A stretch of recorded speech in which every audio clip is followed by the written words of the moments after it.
What if I told you that the chaos crashing down around you right now, the crumbling plans, the rising panic, the feeling that the very ground beneath your feet is giving way, what if I told you that this isn't the end of your story, but the very thing you were built to survive? In fact, it's in these moments, when life falls apart, that you have the rarest opportunity to discover a version of yourself you never knew existed. A version that is not fragile, but anti-fragile. A version that doesn't just endure the storm, but learns to dance in the rain. Stay with me, because in the next few minutes, we are not going to talk about positive thinking. We are going to talk about a deeper, older, and far more powerful technology of the mind. We are going to talk about how to build an unshakable calm from the very rubble of your life. Let's start by understanding the enemy. That feeling of everything falling apart. What is it, really? It's rarely one single catastrophic event. It's more like a symphony of collapse. It's the layoff notice arriving in the same week your relationship ends. It's the health diagnosis that coincides with a family crisis. It's the slow, grinding erosion of your finances, your energy, your hope. And your mind, in its desperate attempt to protect you, does the one thing that makes it all infinitely worse. It time travels. It catapults you into a terrifying future, a horror movie of your own making, where you're homeless, alone, and forgotten.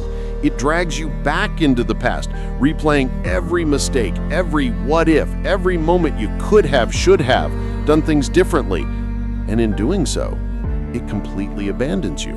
It leaves you alone in the only place where life is actually happening, the present moment. The great Stoic philosopher Seneca, a man who knew immense power, immense wealth, and immense suffering, put it like this: we suffer more often in imagination than in reality. Let that sink in. The panic you feel, is it from the actual problem in front of you right now? Or is it from the terrifying story your mind is telling you about that problem? Right now, in this moment, as you listen to my voice, are you safe? Are you breathing? Is there a roof over your head? The problem is real, yes, but the suffering, the paralyzing, gut-wrenching terror, that is almost always a work of fiction authored by a mind in crisis. This is the first and most important truth we must accept. When life falls apart, your mind becomes a dangerous neighborhood. You should not go there alone. You need a guide. You need a new set of rules.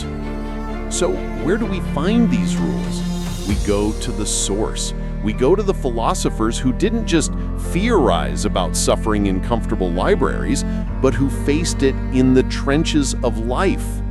We go to the Stoics. And there is no better Stoic for our purpose than Marcus Aurelius. He wasn't a professor, he was the emperor of the Roman Empire. His life was not one of quiet contemplation, but of relentless pressure. He faced barbarian invasions, palace betrayals, a devastating plague that killed millions, and the constant burden of ultimate power. His world was falling apart on a daily imperial scale. And yet, in the midst of this, he kept a private journal. We know it today as Meditations. It was not written for publication. It was his personal guide, his manual for survival. In it, he wrote these crucial words: "You have power over your mind, not outside events. Realize this, and you will find strength." This is the cornerstone. This is the foundation upon which we will build your calm. The entire chaotic symphony of your life, the job loss, the heartbreak, the financial strain, almost all of it resides in the realm of outside events. You have little to no ultimate control over it. But your mind, your perceptions, your judgments, your response, that is your empire, that is your kingdom, and you are its absolute ruler. The goal is not to stop the storm. The goal is to find the still point within yourself, the eye of the hurricane, where the winds of circumstance cannot reach you. This is not a passive surrender. This is the most active and powerful stance you can take. It is the difference between being a leaf tossed in a river and being the river bank, steady and unmoving, observing the flow. So, how do we do it? How do we become the river bank when the floodwaters are rising? We start with a single, deliberate practice. We start by taking back control of the one thing you have always had control over, but may have forgotten: your attention. When the panic hits, when the phone call comes, when the world tilts on its axis, your body is the first to betray you. Your heart hammers, your breath becomes shallow, your muscles tense. Your mind is already in the future, crafting tragedies. Your first and most critical task is to drag it back. You do this not by fighting your thoughts, but by bypassing them completely. You return to the vessel that carries you, your body. This is a non-negotiable, immediate action. It takes 60 seconds. I call it the somatic anchor. Step 1. The grounding breath, 10 seconds. Wherever you are, whatever you're doing, stop. Close your eyes if you can. Now, I want you to take a breath in through your nose, but not a normal one. I want you to make it a conscious, deliberate act. Fill your lungs slowly to a count of 4. Feel the air moving through your nostrils. Feel your chest expand. Now, hold it for a count of 4. And then release it through your mouth, slowly, to a count of 6. Make the exhale longer than the inhale. Do it with me now. In, 2, 3, 4. Hold, 2, 3, 4. And out, 2, 3, 4, 5, 6. What you've just done is not just breathing. You have sent a direct signal to your primal brain, your amygdala, the alarm center. You have told it, the captain is here. I am taking control. Stand down. That long exhale activates the parasympathetic nervous system, the body's brake pedal. It forces a state of calm. Step 2. The 5-4-3-2-1 sensory tether, 30 seconds. Now, with your breathing steady, open your eyes. Your mission is to forcibly engage with the present reality through your senses, not the story in your head, but the raw data of the world around you. 5. Name 5 things you can see. Not just a wall, be specific. I see the grain of the wood on my desk. I see the slight flicker of the lamp. I see the dust motes dancing in a sunbeam. I see the deep blue of my pen. I see the faint scratch on my phone screen. 4. Name 4 things you can feel. I feel the cool, smooth surface of the desk under my fingertips. I feel the weight of my body in the chair. I feel the texture of my shirt against my skin. I feel the slight chill of the air on my face. 3. Name 3 things you can hear. I hear the distant hum of the refrigerator. I hear the faint tick of a clock. I hear the sound of my own steady breathing. 2. Name 2 things you can smell. I smell the faint scent of coffee from this morning. I smell the clean laundry I'm wearing. 1. Name 1 thing you can taste. I taste the lingering mint of my toothpaste. Step 3.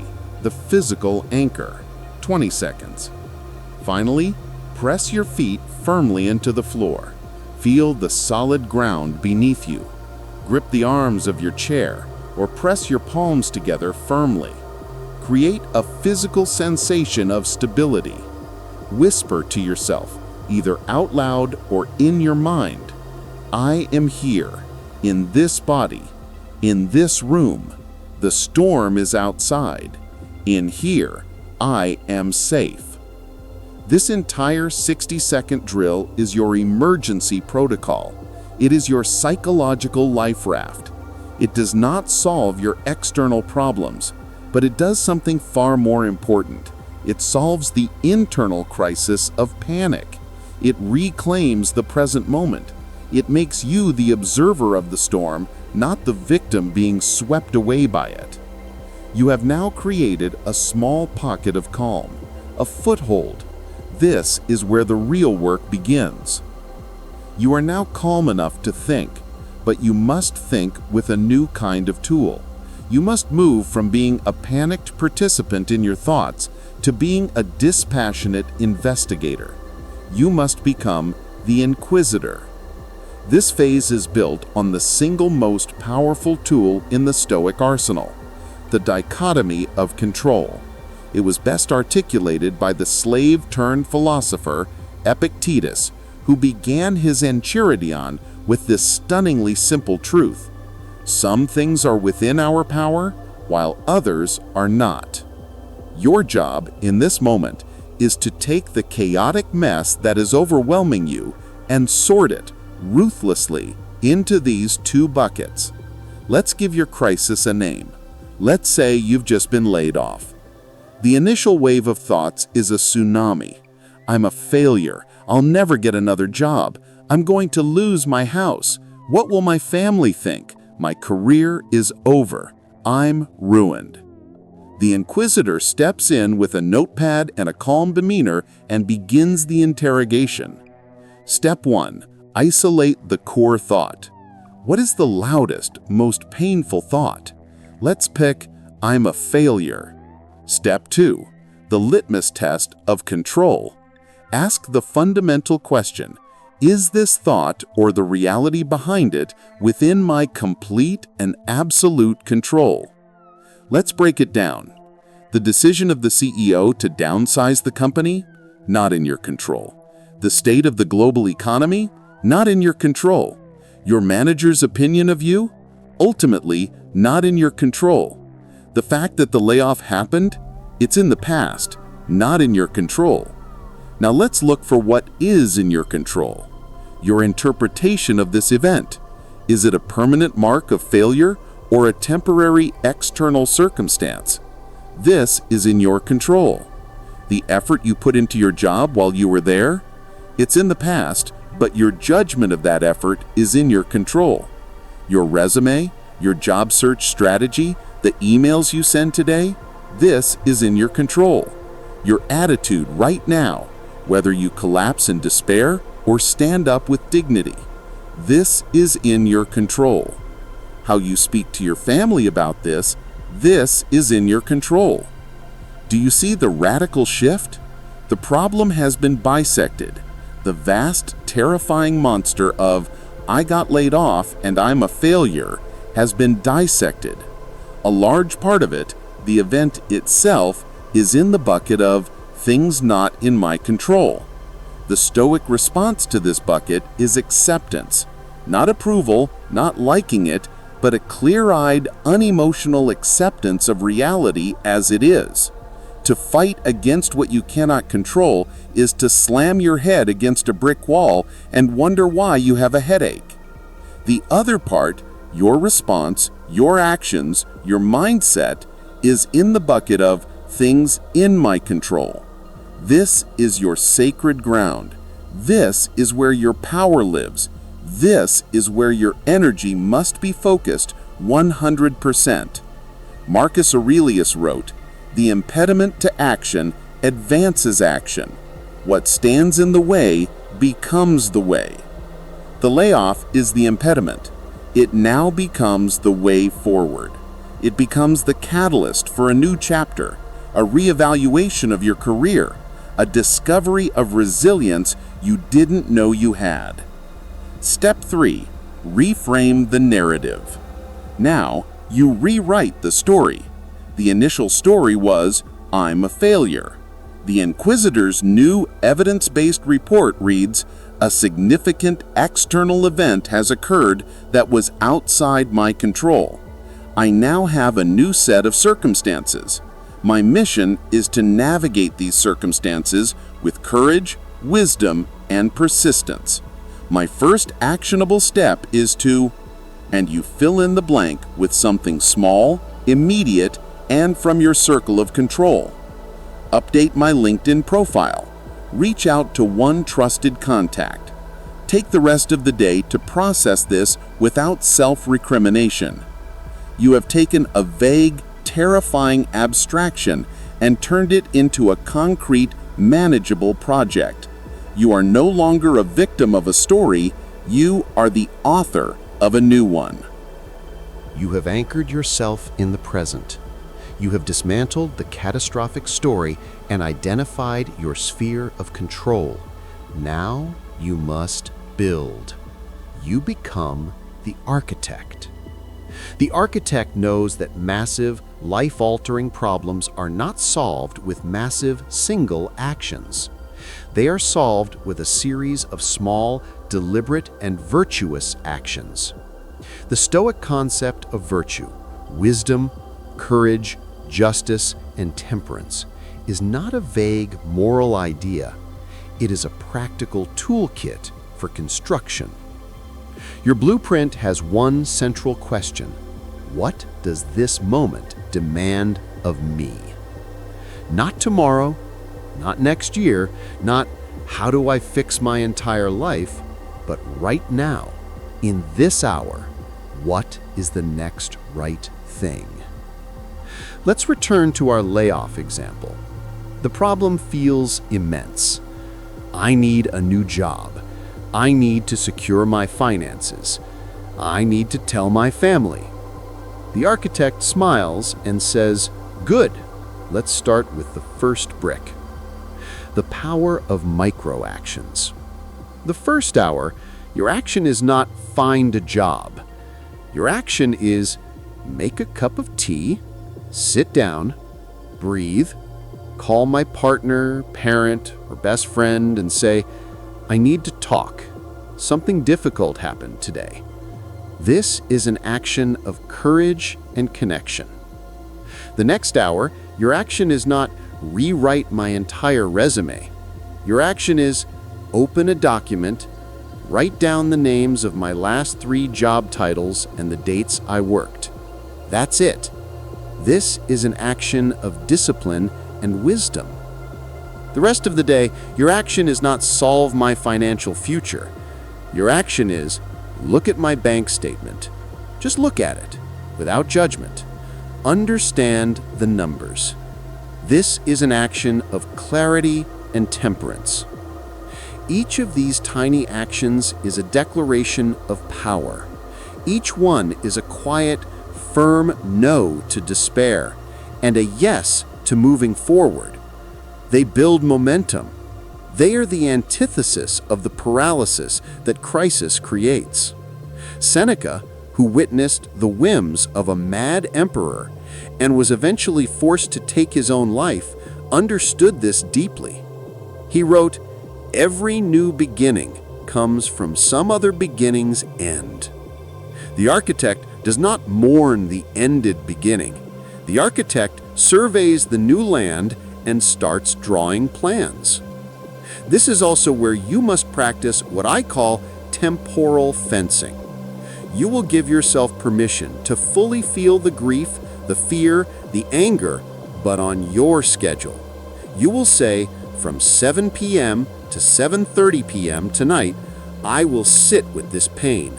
I will cry. I will journal. I will let it all out. And when that 30 minutes is over, you close the book. You return to being the architect. You do not let the emotion hijack your entire day. You grant it an audience. You listen to its message, and then you escort it out. You are in control. Staying calm isn't just for the first day of the crisis. It's a practice for the long, slow grind that often follows. Here, we turn to broader Stoic frameworks that will serve as your compass. 1. Amor fati, the love of fate. This is a concept championed by Nietzsche, but it is deeply Stoic in spirit. It means to love your fate, not just to accept what happens, but to embrace it, to see it as necessary and good. What if this layoff is the best thing that ever happened to me, you ask? What if this heartbreak is forcing me to grow in ways I never would have? What if this illness is teaching me the true value of my health and my time? Amor fati is not delusion. It is a profound reframing. It is looking at the rebel and not seeing destruction, but seeing raw materials for a stronger, more beautiful building. Marcus Aurelius practiced this daily. A blazing fire makes flame and brightness out of everything that is thrown into it. Your crisis is the fuel. Let it make you blaze brighter. 2. Premeditatio malorum, the premeditation of evils. This sounds pessimistic, but it is the ultimate vaccination against anxiety. The Stoics would regularly practice imagining the worst-case scenarios. They would visualize losing their job, their status, their loved ones, even their own life. Why? Because when you walk through the valley of your deepest fears in your imagination, you rob them of their power. When the layoff actually happens, it is not a shocking, unprecedented monster. It is a scenario you have already faced and survived in your mind. You have a plan. You know the terrain. This practice builds a resilience that is proactive, not reactive. 3. Memento mori. Remember, you will die. This is the most powerful tool of all. It is not morbid, it is liberating. Remembering that your time is limited, that every one of us will eventually face the end, does one magnificent thing. It instantly clarifies your priorities. The trivial worries fall away. The opinion of that coworker? Meaningless. The minor embarrassment? Forgotten. What remains is what truly matters: your integrity, your relationships, your character, your contribution. When life falls apart, Memento Mori asks you, in the face of this, what is important now? What would the person I want to be do in this situation? It pulls you up to a 30,000-foot view of your life where the current storm looks like a passing cloud. So here is the invitation. The next time life falls apart, and it will, because that is the nature of life, I want you to remember this. You are not a passive victim. You are a practitioner. You have a drill for the first 60 seconds, the somatic anchor. Breathe, ground, return. You have a tool for the next 5 minutes, the inquisitor. Sort the controllable from the uncontrollable. Accept one, act on the other. You have a role for the first hour and beyond, the architect. Build your new reality, one virtuous micro-action at a time. And you have a framework for the long haul. Amor fati, premeditatio malorum, and memento mori. Love your fate, prepare for difficulties, and let the awareness of your finite life give you immense courage. The chaos is not your enemy. It is your training ground. It is the fire that forges the steel of your character. The calm you seek is not the absence of storms. It is the peace you find within yourself while the storm does its worst. You have had this anchor within you all along. You just forgot where to drop it. It's time to remember.